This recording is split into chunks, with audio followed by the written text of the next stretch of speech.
afternoon. Welcome to Zola Mondays. We're so happy you're joining us, where we're celebrating creating Zola, wielding Zola, and as you know, Zola is love. It's that creative energy that is indeed activating in Gola, which is that divine light energy. So welcome, welcome, welcome. And we have a special program this month.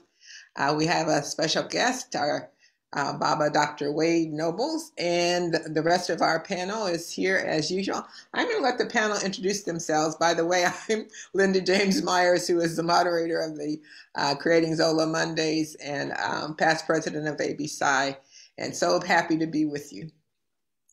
I'm Harvey Linder. I'm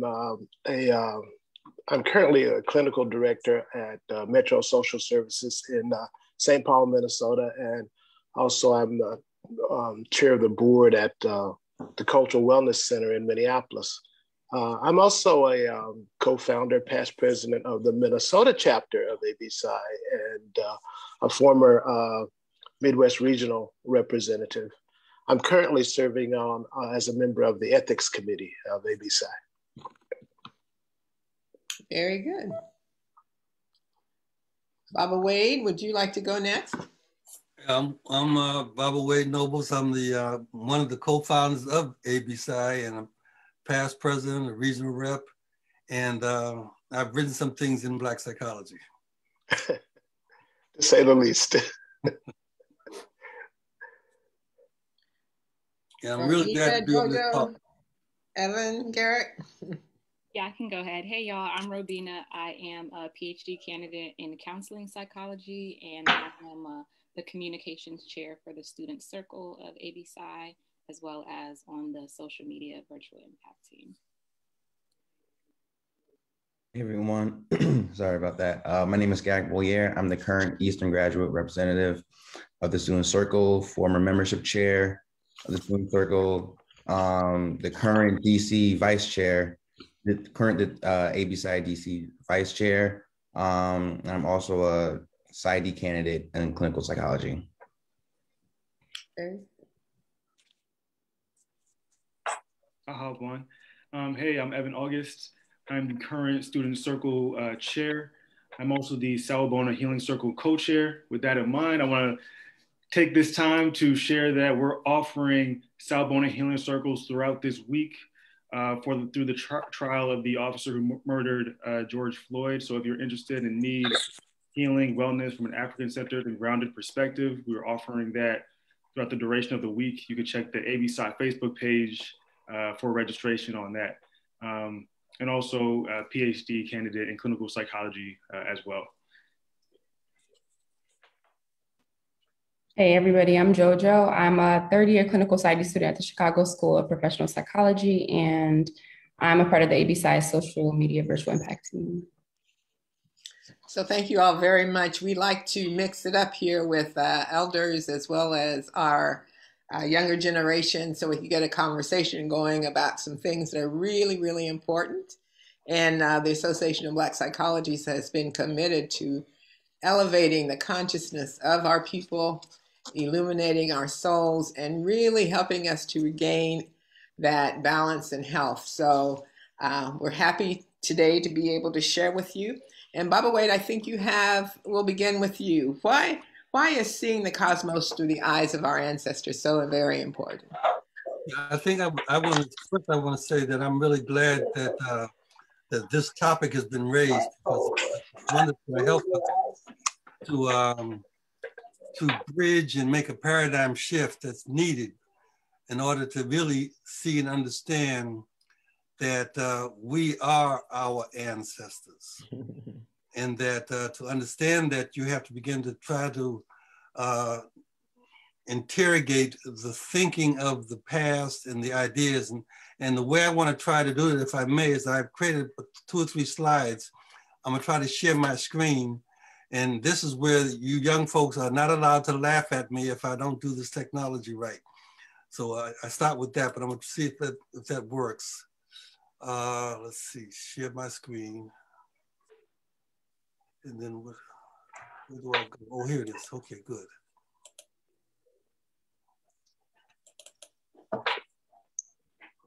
You all should be seeing something. Yes? Talk back to me. You see something? Yeah, we can see. Yes, yes. Okay. So, yep, your slides are showing.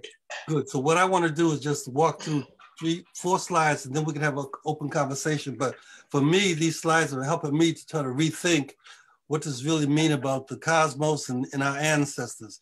And also this question of epistemic and cultural violence. So let me just start with two of my contemporary scholars and brothers and friends and lifelong allies.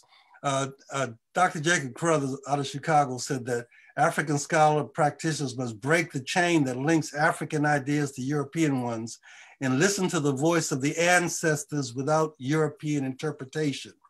Listen to the voice of the ancestors without European interpretation. He says, ultimately, knowing is the results of a divine, universal, and intergenerational conversation among God, the creator, the cosmos, nature, and the creatures of the earth, especially we human beings. And so Jake said almost a decade ago, to point us to this idea of looking at understanding the cosmos and speaking through our ancestors. Dr. Asa Hilliard says, it's time to take charge of our tools, and the most powerful tool we have is our mind. He says, it's time to take charge of our tools, our problem definitions, our priorities, and to change direction. It is time to reach for excellence. We must have a mission to assume greater responsibility and control over our children's socialization and to push for education for critical consciousness. So you see, both these elders were leading us, directing us, close to maybe almost 2 decades ago, the idea of understanding the cosmos, the idea of understanding what this talk is about ancestral memory, the idea of consciousness. And so I want to stand on their shoulders and say that I want you to think about that as we move forward. And this cosmos for the African understanding is important to make a distinction. Africa has taught me that the universe is matter only in appearance. The universe is matter only in appearance, and it is spirit in reality. Its reality is a non-localized, immutable, and eternal spirit. That eternal idea, eternal spirit, we have to put our hands on, hold on it, and think about that and meditate on that. The material universe is only the perception of reality. African epistemology imprints the natural centrality of the role of the divine. And when we say when Africa teaches and talks about the divine, it is not doing church stuff. It is not doing spirituality or religiosity. It's really talking about an energy vibration that's akin to physics. It says that African epistemology imprints the natural centrality of the role of the divine in the spirit in the acquisition of knowledge. Spirit in the acquisition of knowledge. And so I have come to accept that we are spirit beings and not human beings. We be spirit.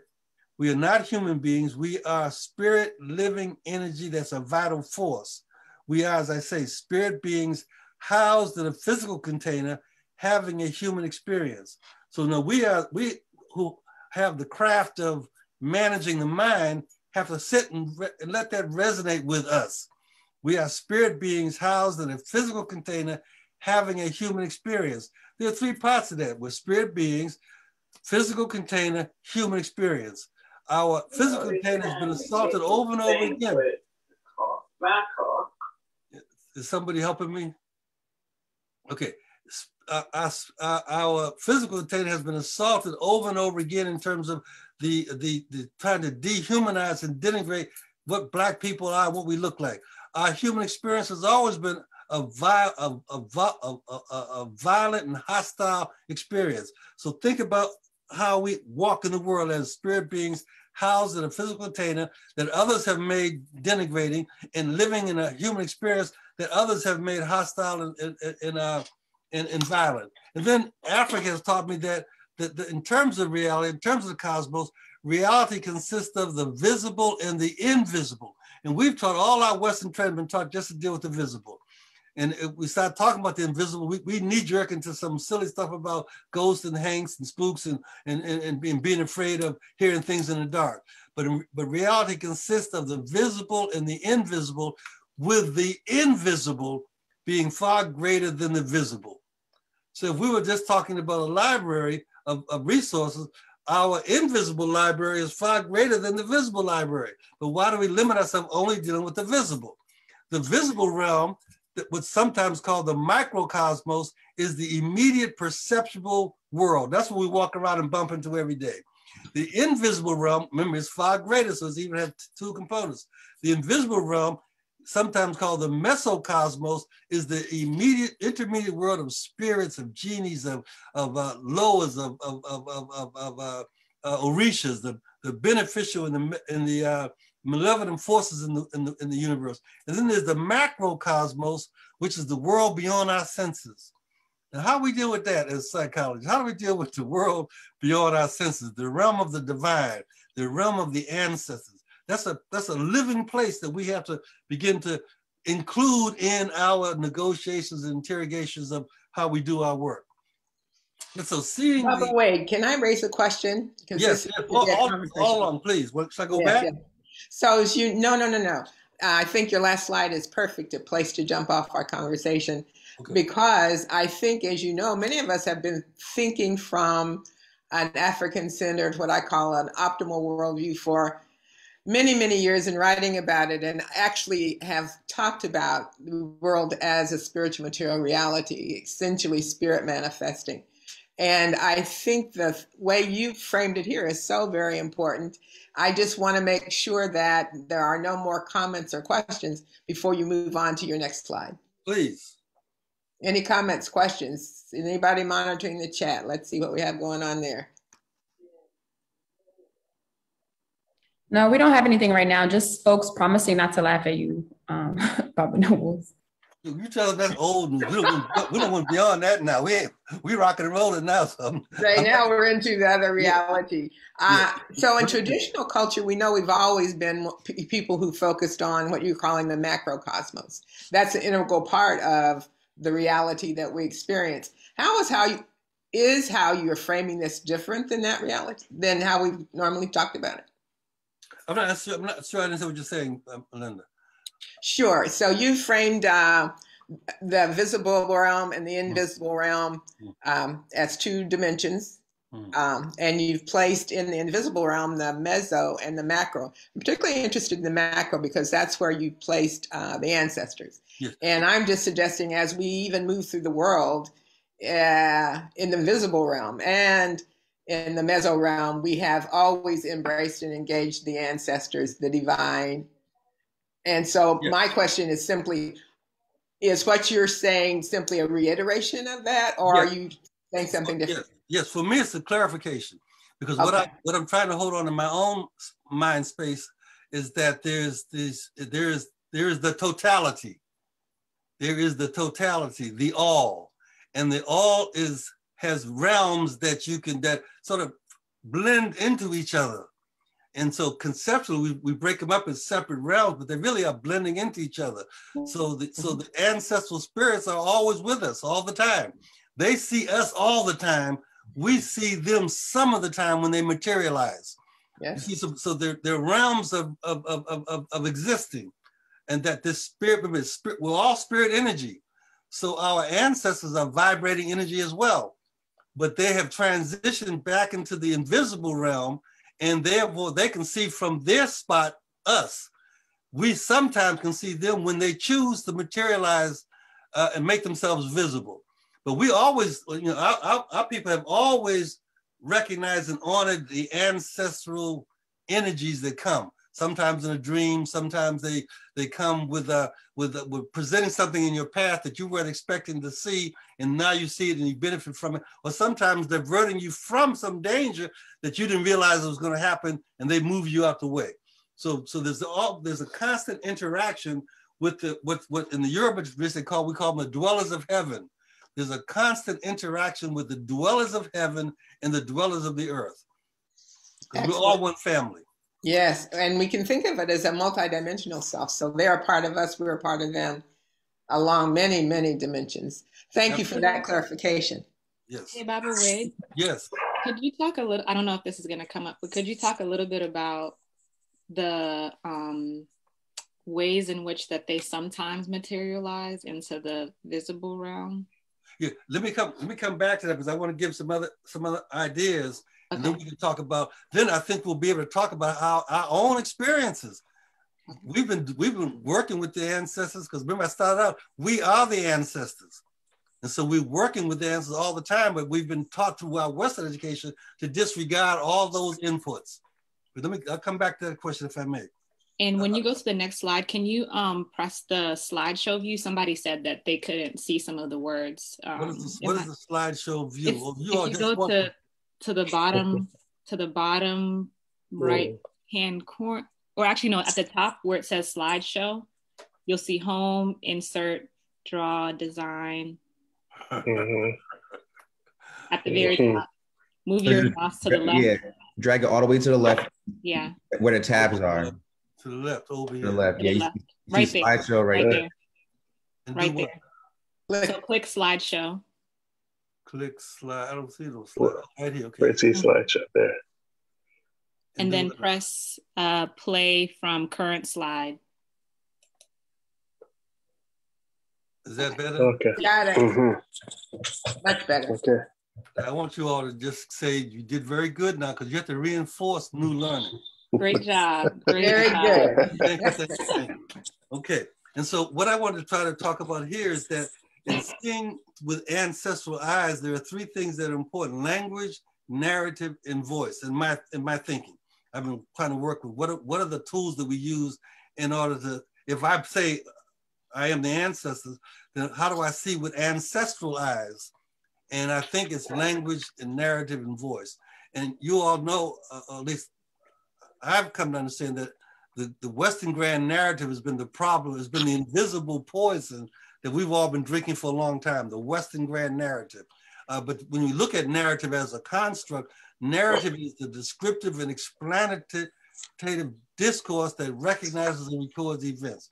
What allows you to recognize something and what determines how you explain those events that you recognize. And you, again, as we see in our own Western education, we have been taught to recognize as scientists only the material reality. So we can't feel it, taste it, touch it. It doesn't exist. That's the results of a particular narrative. And the narrative also allows you to make sense out of reality. And to think about that point, narratives make sense out of reality. The Western grand narrative has made all our relationships with the invisible realms something that is either demonic or buffoonery. So we've been taught to, we see ghosts and bells ringing and chains rattling and our eyes get big in our heads and we start trembling, we start running away from, that's part of a narrative that says you have to make sense out of what is normal for African as being abnormal, as being deviant. And then the idea of episteme is important for me and the work I'm doing now, because when I try to reclaim this African episteme, what I'm getting to see is that the African episteme says very specific things. It says how reality is defined. We've already said reality is not just the physical, it is both physical and invisible. So how reality is defined. It also talks about the nature of reality, reality being a vibrating, radiating energy. It talks about what truth is or how truth is determined in terms of, excuse me, in terms of what is knowable, what's the relationship between the knowing, the known, and the knower. What is my relationship between knowing, between what I know and myself as a knower?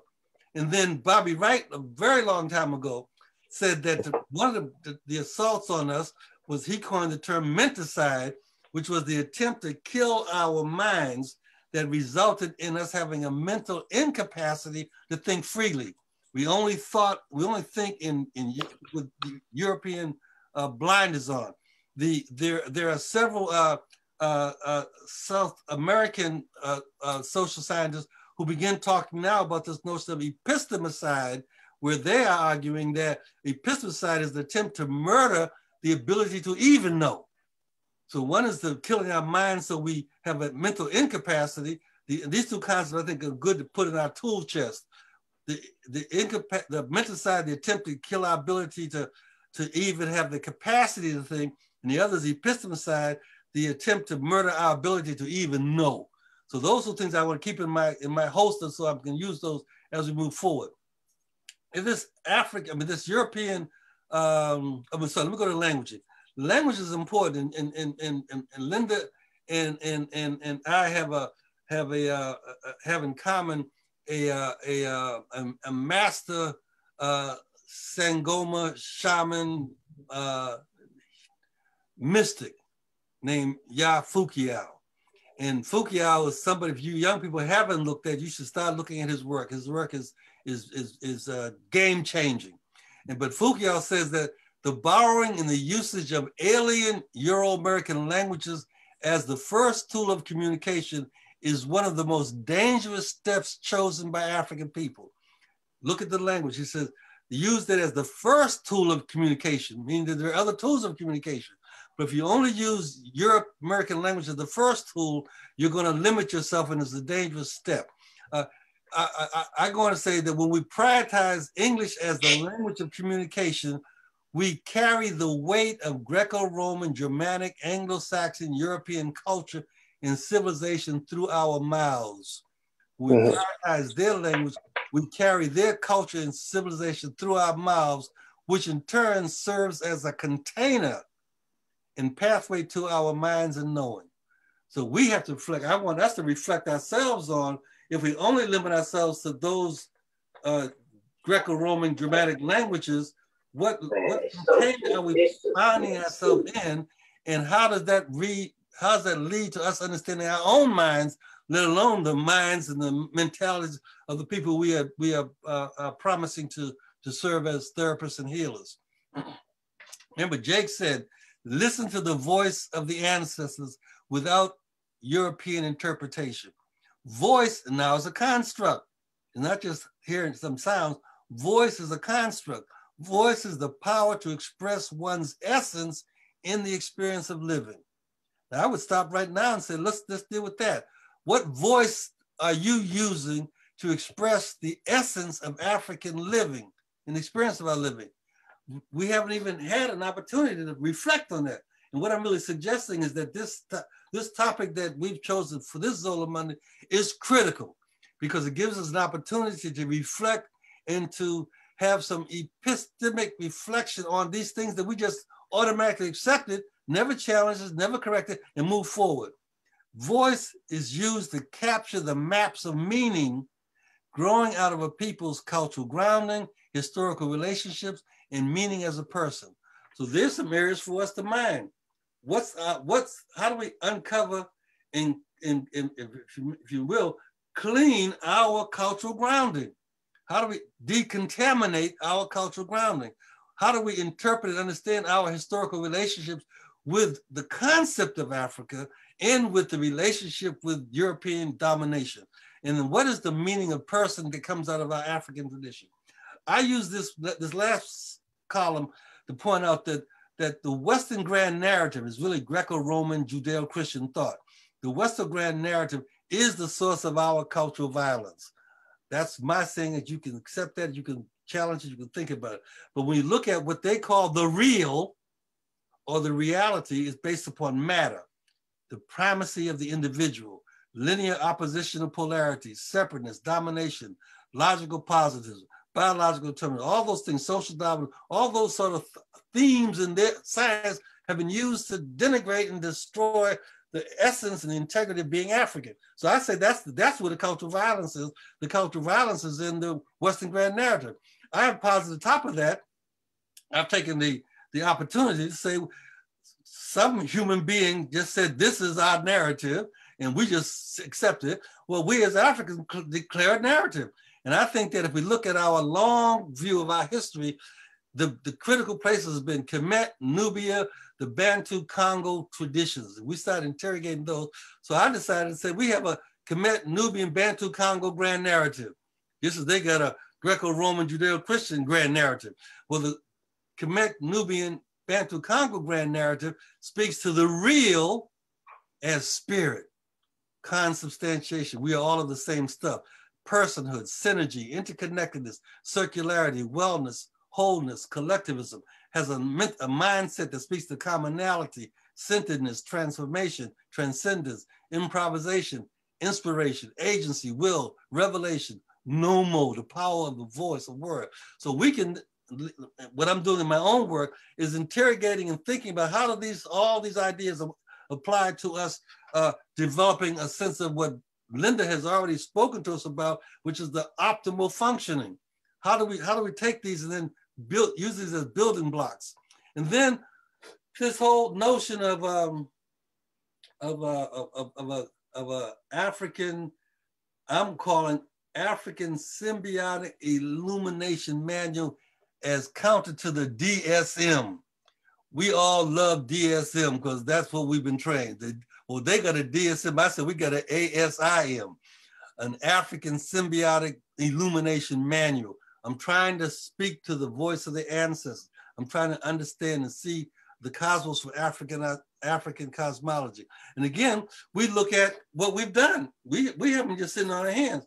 African Americans, we have done some stuff. Akbar's personality disorder, Cambon's cultural misorientation, Linda James Meyer's suboptimality thinking and optimal functioning, Fred Phillips into psychotherapy, my work on traumatized, disconnected spirits, Azebo's nosology. Those are things that are birthed out of ABPsi. And then I place those in an African nosology and begin to rescue terminology, rescue language. If we're going to speak as the ancestors spoke, we got to use the language that emerged out of their essence. And that nosology has to do with the withdrawal. Think about these. A nosology says we have to understand what happens when the ancestral protection is withdrawn. Is that a source of mental illness? Is that a source of dis-at-ease that Akbar calls dis-ease?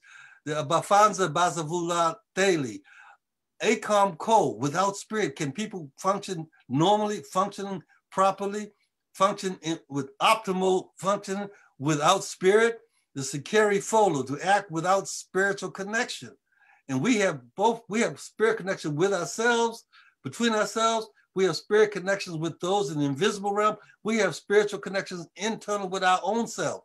The idea of spirit defilement. See, all these things, I want to just lay these out to suggest that these may be something we could pick up and have some conversation about. Kizungu Zongo, the defiled or damaged spirit. Individuals told people have things that are called tornadoes of the mind. Is that the African notion of mental chaos or insanity? We got to work through these things. The Sumuna, violation of self-sacredness.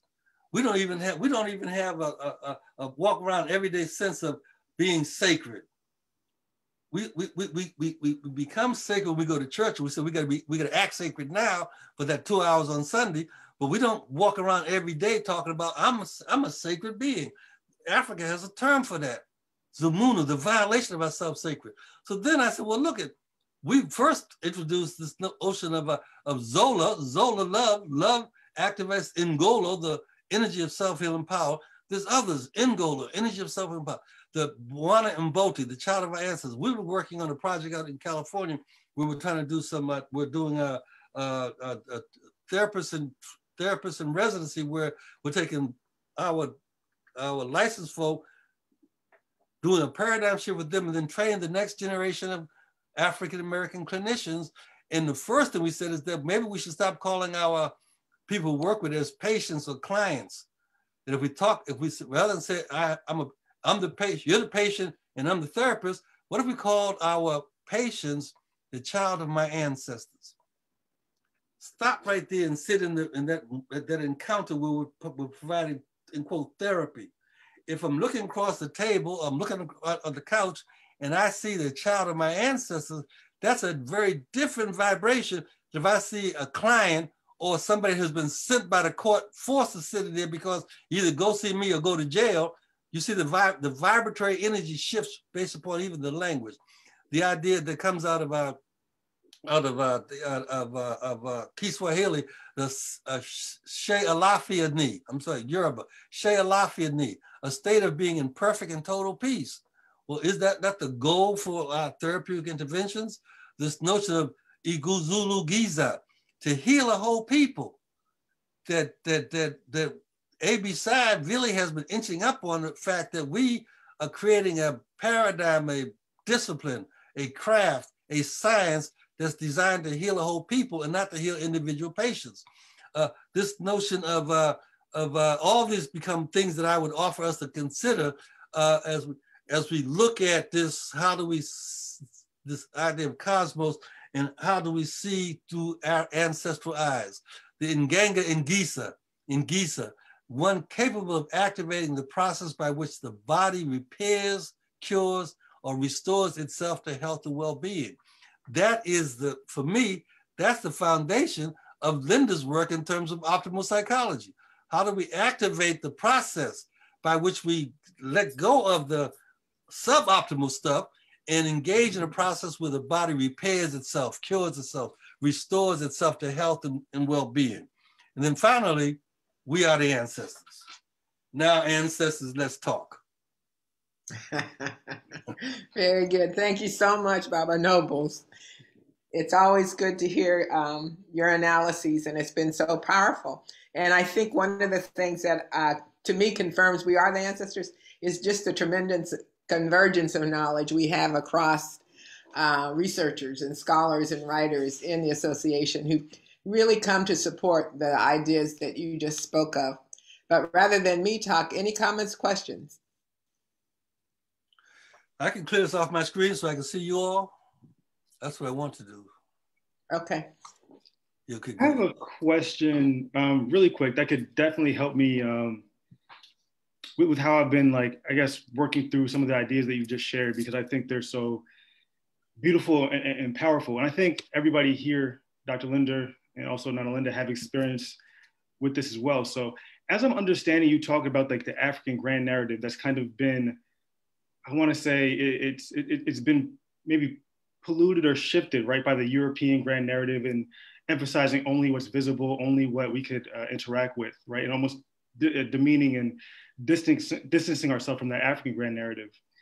I'm wondering about when you say African grand narrative, that's referring to an even further, like a longer standing understanding of the world and the cosmos and the universe, if I'm understanding that correctly.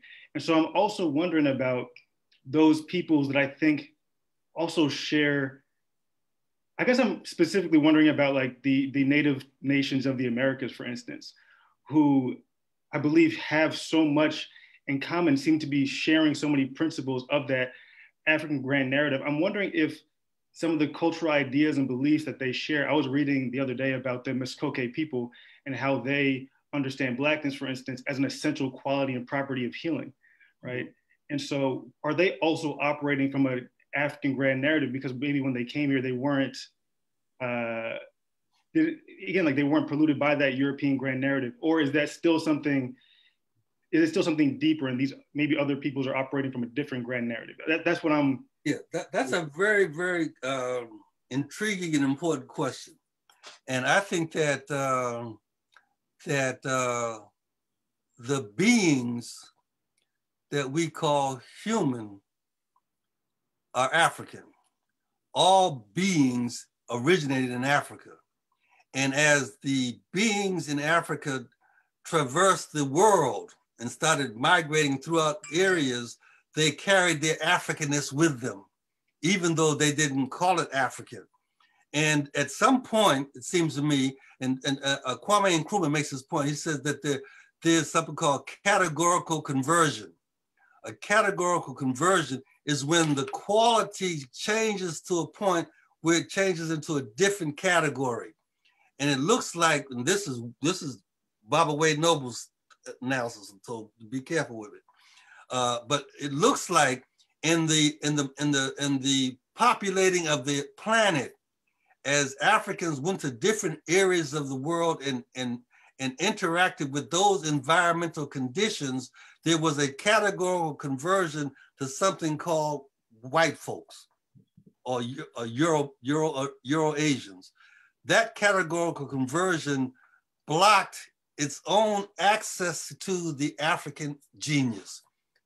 is blocked. And it may be something to do with melanin. I'm going real wild on you now. It may be something to do with the activation of our melanic capacity that they have less of.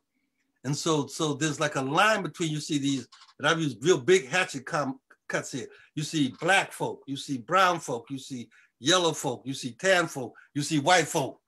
And somehow the white folk somehow have blocked their capacity to access that divine energy that may be wrapped in our melanin structure. All right. And so when you start reading and looking at these other traditions, Asian, same thing. In fact, in Japan, there are literally words in Japanese that are absolutely the same as words in Europe, but spelled exactly the same way. A whole bunch of words. And then you look at our own language, English language, there's a whole bunch of African words that we don't see as African, like okra is an African word. You see, so I think that what we're seeing is that, and I would not have a conversation with my cousins about, oh, you African, even though I know that the Native Americans in Mexico speak Spanish because they were invaded and dominated by the Spaniards, but their pyramid building, their ritual ceremonies are all tied to their African roots. And so I think you're right, Evan, you're right, you're seeing that, but because the European did two things. They took control of the gun, they took control of the book. And the book that they forced on us was first the Bible, but then became Western education. And in both in the Western education book, they absolutely erased any opportunity to explore African deep thought. So all we get is the Western grand narrative. It's not my Kemet, Nubian, Bantu, Congo narrative label. It's not that that's an alternative. It was invisible. No one even accepted it. And we as scholars had to rescue our own stuff. See, we have a sort of rescue mission as well. Rescue, clarify, refine, and then reestablish our own thinking. That's why this ancestral conversation to me is so important. That's why I jumped at that when I was asked, oh yeah, I'll be glad to do this one, because I wanted to share with you my thinking and then get you all to make me better in terms of correcting me where I'm wrong. I understood that. That's our relationship, that we as scholars have to put out ideas and through Zola, through loving each other, refine and correct our thinking. And it's because it's not our thinking. Linda made a point about at ABPsi, we have been all working in different streams and stuff, but start saying the same stuff. No, it's not that, Linda. It's that the ancestors have been working us. They've been working us. They've been working us. And so our ancestors are saying, Linda, you take this piece, Wade take this, Naeem take, Joe take, and we just been all thinking we got some new stuff. No, we ain't got no new stuff. We are literally conduits. We are conduits to ancient ancestral thought. And if we quiet ourselves, don't get caught up in fighting and arguing with each other, but quiet ourselves, the in quote truth will come through. I have a really quick follow-up, really quick. That was awesome. That was great. And so I guess I'm also curious then about the project of languaging. So right once we distance ourselves from the Euro-American grand narrative, right? That's irrelevant. We're moving away from that. How do we engage in the project of languaging then, right? With the Japanese people, with the native nations of peoples, with all these various groups, right, who are operating maybe from a similar grand narrative, but at this point, right, feel like they're so distinct. How do we engage in languaging to unite that? Okay, I'm going to apologize for my answer, for part of my answer. When I was a child, Black folks would say, "Oh, we got a little Indian in us. We got a little Indian in us." But what they were saying was that I want to have anything but African. As growing up a child, no one ever said, "Oh, I got a little African in me." You see, and so our attraction has to be handled properly. Our attraction to interrogating all the other cousins in the human family is okay if you understand that your attraction is not you trying to get away from being African. I'm intrigued by, I'm intrigued by these Hare Krishna people. I see them at the airport. I'm intrigued by them. I want to go sit and study with them. That's perfectly right to do. but sometimes because of our assault, we tend to try to escape from being ourselves without even knowing we're trying to escape from being ourselves. So I would want us to, at least for me, I want to, what my position has been is that the ancestors are telling me, you study Africa, you get Africa clear, then you can have a conversation with other folk. But I don't want to have, I'm not having, and I think most of my colleagues know, I have very little tolerance with saying, oh, this is like what I see in Jungian psychology, or this is like what I see in Adlerian. No, I don't tolerate that. I'm not worried about what it looks like. In fact, I have on my library back, I have books of conversation with Freud and Jung just stealing African stuff, just stealing it, never saying it's African. So I don't want to contaminate my stream of thought by trying to see the similarities with other traditions. I want to first try to understand myself on my own ground, understand Africa on its own ground. Then I can come to the table of humanity and say, hey, Japanese, hey, Korean, hey, Asia, hey, Argentinians, we got some similar stuff up in here. But I can't see the similar if I don't know what mine is. What I can see is I like their stuff. Oh, I like that hack dance they do with Cinco de Mayo. Oh, I like that stuff. And I get drawn to that, but I get away from my own stuff. So for me, and this is just how I've landed on this point, I am compelled to clarify and make as clear as possible African deep thought. Then I'll have a conversation later with other folk, but I'm not in no multicultural kumbaya, diversity, happy day kind of thing. That's not where I am. Well, I think it actually goes, because we have to go to the deep structure of culture, yes, and tie into that wisdom tradition of African deep thought, because that's clarifying, that's kind of purifying. And then once you hit that track, you can see it wherever it is, that's right, but you don't misidentify it as being something other than its root and what it is. I think it, for me, it goes back to the topic that we selected for today, and that was seeing the world through the eyes of our ancestors. And if we think about it, our ancestors were not concerned with comparing and contrasting their beliefs with the beliefs of other cultures. Right. Because as Baba Wade pointed out, all the beings on the planet started out as Africans. And so, if we go back to our distant ancestors, there was no other cultures to be comparing it with. And so in terms of thinking about how they pictured the cosmos and how they thought about the cosmos, I think it goes back to what Baba Wade was saying about the relationship between the real, the material, and the immaterial. And we have learned as Western thinkers to do this comparing and contrasting and dichotomizing.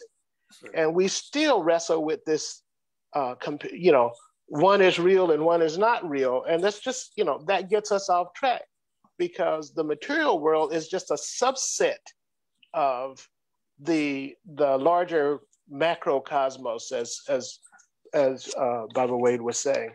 And if we think of that as not, it's either or, it's not, a converse, it's, reality subsumes all of that.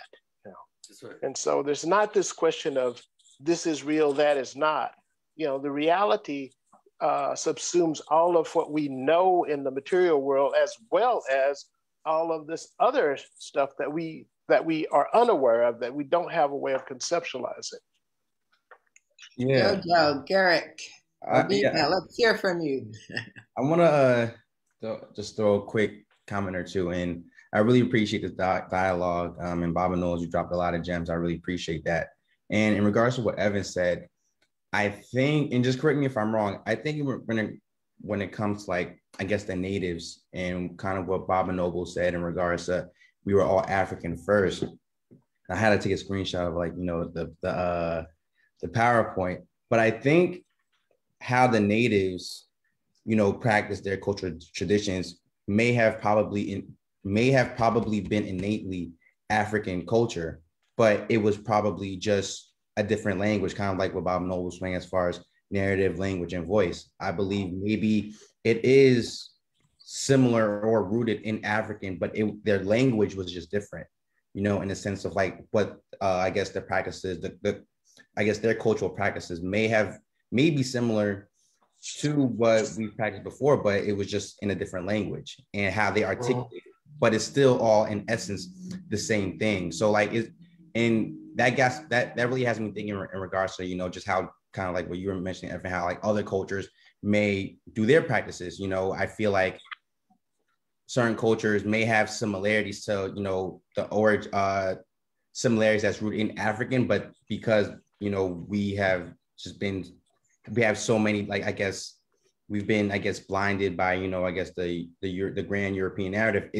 We are more like, this is this, and this is my stuff, this is your stuff, this is your stuff. But in reality, it's all the origins is rooted in African teaching. So like, that's kind of like what I'm grasping. And that helps me kind of like, you know, conceptualize in regards to just how different cultures are practicing their things, but it's all rooted, you know, in Africa, you know, and even back in the Native Americans, you know, because we all came from Africa. So yeah, like this dialogue is definitely has the gears turning in my head, and I really appreciate this, because this really kind of just like not really changed, but really helped refine how I'm viewing other cultures, and also the African culture as well.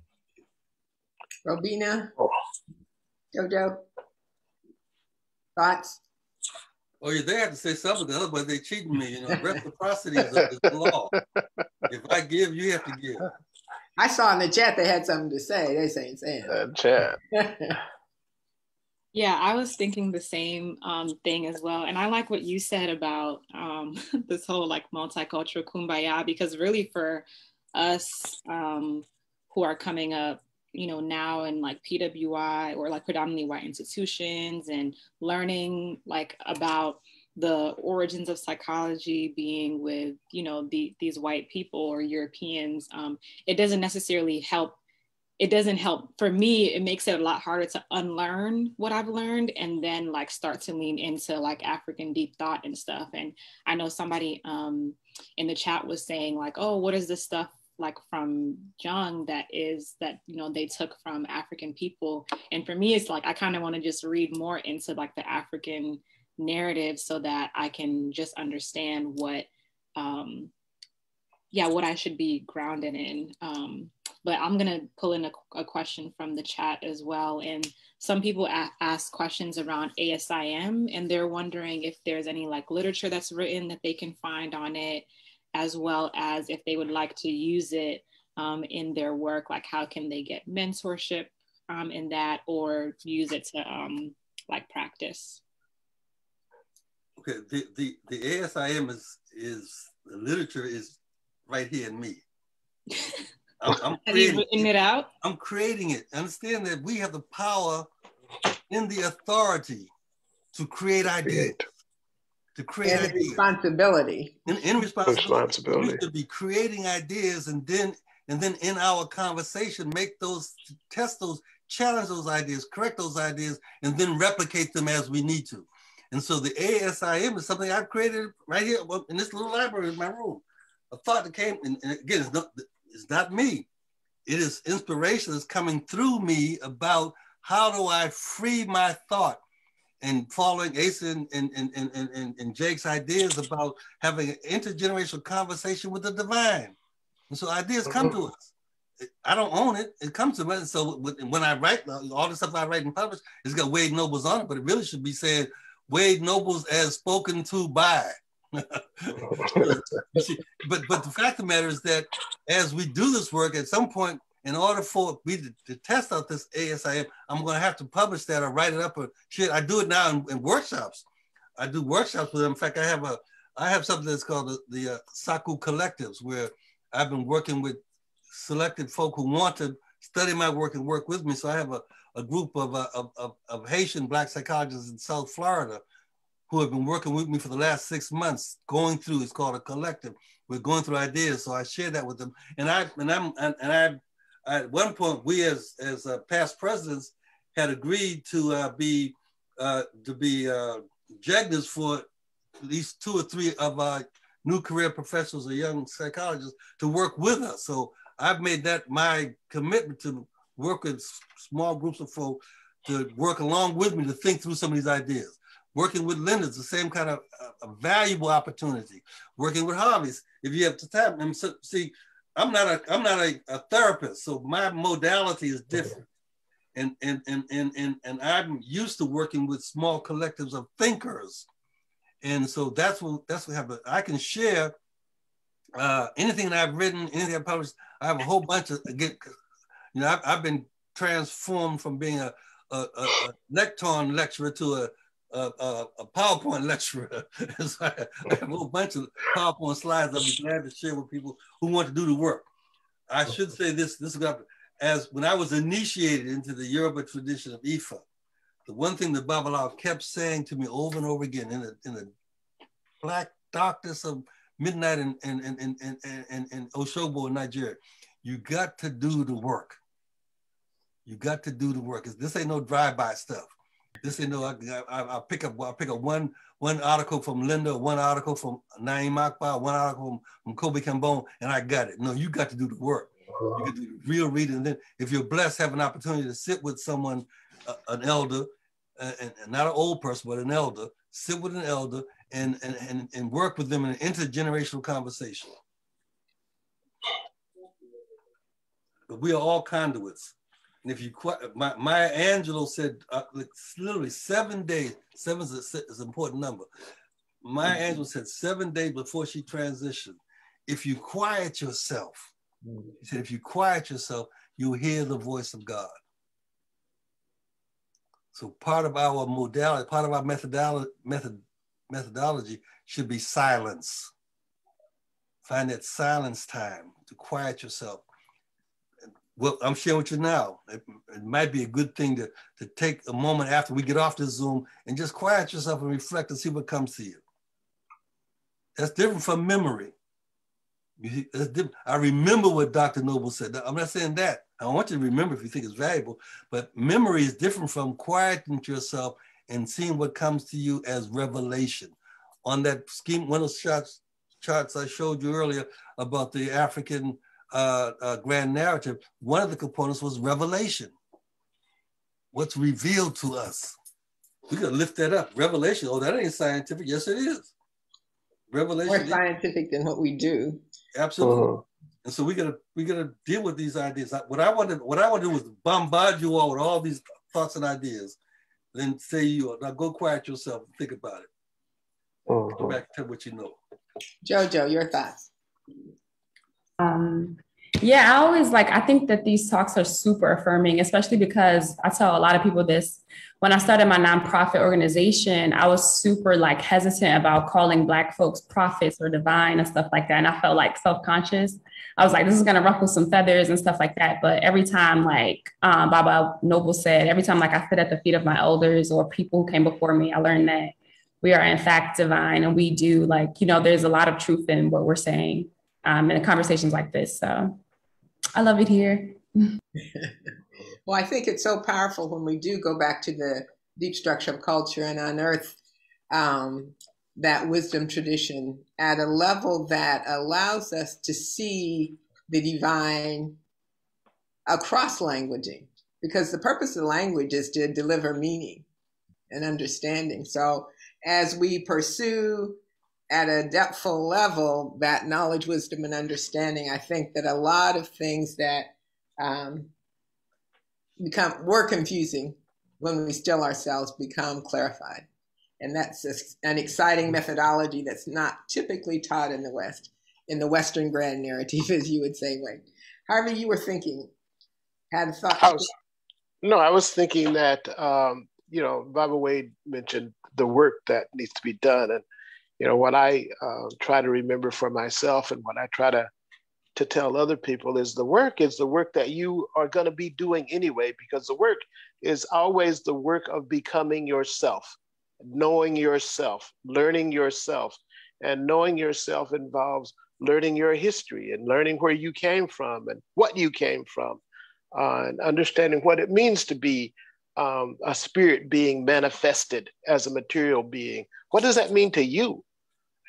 What does that, what do you make out of that concept? I think that one of the mistakes that we often make is that we try to think about the macrocosm with a conceptualization that we've formed in this microcosm of the physical world. Mm-hmm. And we apply attributes that we've learned to conceptualize in the physical world, and we try to apply those in that immaterial macrocosmic world. And I think that that's one of the things that gets us off track. It leads us a little astray because we're boxed into our current way of conceptualizing reality and trying to think of that extended reality the way we've thought of this limited reality that we live within. We have to shift our consciousness to an alternate cultural worldview. Mm-hmm. And we're advocating the wisdom tradition of African people. We're almost out of time today, and I know JoJo had to leave for another previous engagement. Any last closing thought, briefly, people would like to share before we close out? Just a really quick reminder, if you need any type of healing or support as you watch, if you're somebody who's watching the trial, we are offering Sawubona healing circles. You can find that on the ABPsi Facebook page, ABPsi Instagram and Twitter. So register for that. And our first one is tonight at 8 p.m. Eastern. And if you're interested in learning more about that wisdom tradition and alternative cultural frame of reference, certainly a lot of my work, and I always have to give a shout out to the Minority Behavioral Health Group in Akron, Ohio, has been using African-centered psychoeducational processes for 25 years with tremendous success. So we do have evidence, people who have experiential knowledge of that which Baba Noble spoke. And as Black psychologists, we don't have to think of ourselves in a compartmentalized way. We're not social and clinical and counseling. Hopefully we are Saku Shetty, and we're interested in the illumination of the soul and of the spirit. And so, so happy that you joined us today. And I do have one. Check back with us on the 19th. Yes. I do have one thing to add. People were asking about being trained in these kinds of things. And I know the ABPsi this summer, when we have the convention, they will start doing a training for African modalities. I can't remember exactly what it's called, but just to kind of put that out there. And then when it starts to roll out, we'll be advertising it on our social medias and through the listserv and stuff, so people can start that. But like Baba Wade said, it's not just like a week-long process. It's going to be a longer process. Yeah, and it's a lifelong process. Absolutely, and it starts with you. You're the first responder to your own freedom. Your own salvation. That's right. And so we have to start working with ourselves. I think that for me, it's important that we recognize that this craft we have called Black psychology is evolving, and it's constantly evolving. And as Linda pointed out, that I no longer in many arenas call myself a Black psychologist anymore, because I think that the term Saku Shetis is more appropriate for the illumination of the spirit. And but for you all who are in graduate school and who are new career professionals who are suffering under the constraints of the regulations of your job, understand that you gotta be bicultural to get through. So take all that silly stuff they're giving you, pass the exam, get your degree, and then do the real work. Don't get fired from your job, but jumping up in there talking about bringing some Bantu Congo up in here. You might get yourself Bantu Congo fired. So understand the political realm we're in. That we don't have those places, those places where it is totally Black, with the exception of probably what Liz talked about, people picking up her work and isolate themselves and working with it. The stuff that was doing at FAMU with Kobe Cambone, isolate themselves and doing it. But for the most part, you have to do two things to get through your degree. Understand this stuff. Don't internalize it, understand it. We said it again. Don't internalize Western thought, understand it, get your degree, then come back to ABPsi and come back and join in this evolution of the rescue and the reclamation of our way. The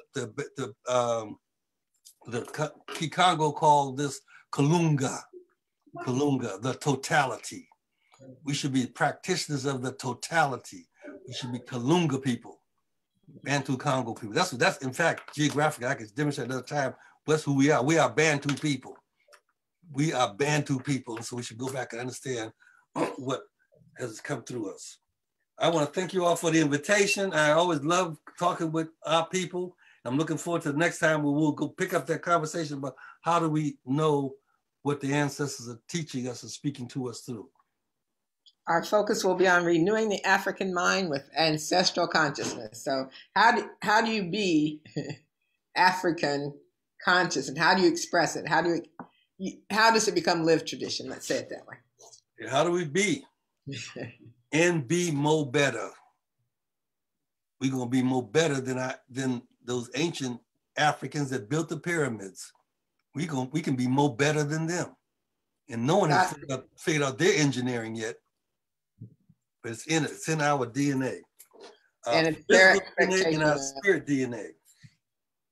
Well, thank you so much. We'll look forward to seeing you the third Monday. And thank you so much, Baba Wade. We look forward to you joining us again the third Monday. Peace and blessing. God willing. Much love. Zola up on we.